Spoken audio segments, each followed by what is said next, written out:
talks about John 3:16. For God so loveth the world, he gave his only begotten son. Reverend talks about the forgiveness and the compassion, but you don't hear Reverend talking a whole lot about eye for an eye, tooth for a tooth, life for a life. Every time white folks smack you, he shows you turn the other cheek. Every time white folks offend black people and deny freedom, justice, and equality, Reverend Pigfoot and them don't stand up. They say unto the world that if someone takes your cloak, give them your pants. And by the time we give away all our clothes and get hit on this cheek, and the other two cheeks, after you turn off 4 cheeks, then what do you do? And the slave master has programmed the Negro preacher to only lift certain verses of the Bible. So most of us that are believers in religion, we don't know religion from our own view. We don't know religion from what we read from the Bible ourselves. We know that we are Christians because mama and them was there. They mama and them was there. They grandmama and them was there. But at the root of it, how did great-great-grandmama become a Christian? She became a Christian because the slave master was a Christian.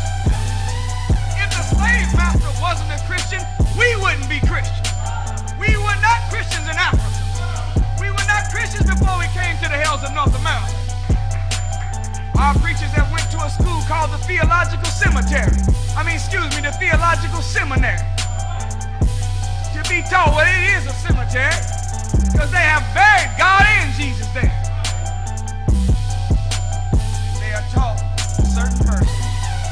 And you go to any church you want to go to, and every preacher say the same stuff. Huh? The same 5 verses are used for every sermon. Is that the truth? Why? Because they are repeating the culture of their slave master, who taught that one Negro preacher set up a school to teach many Negro preachers, and have laid it out there where now the only thing you hear about is John 3:16. Is that right? The only thing you hear about is the greatness of Jesus as an individual. But you never hear about the great relationship man was supposed to have with Jesus. You don't hear them talking about worshiping God. You don't hear them talking about those verses that will empower the human being. Going to church is becoming happy to be handicapped. They are like misery mats, pimps of the pain of a people. And they know that black people are hurting, but instead of giving black people knowledge, wisdom, and understanding by which they can get freedom, justice, and equality, they would rather comfort them in their position of nothing and let them know, I know you're broke, but don't worry about it. I know that your health is destroyed, don't worry about it. No, if somebody's health is destroyed, teach them how to eat to live. If somebody is broke, teach them how to make some money. All praise are due to Allah.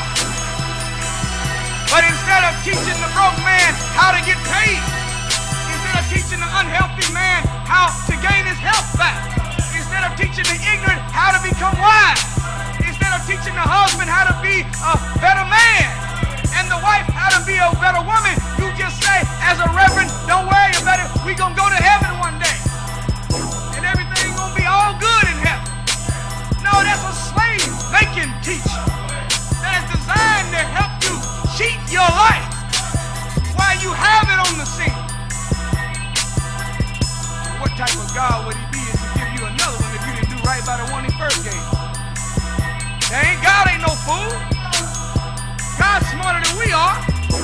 When you give your child a gift that costs a lot of money, that they really want it, and they break that thing in a couple of days, you say, I ain't never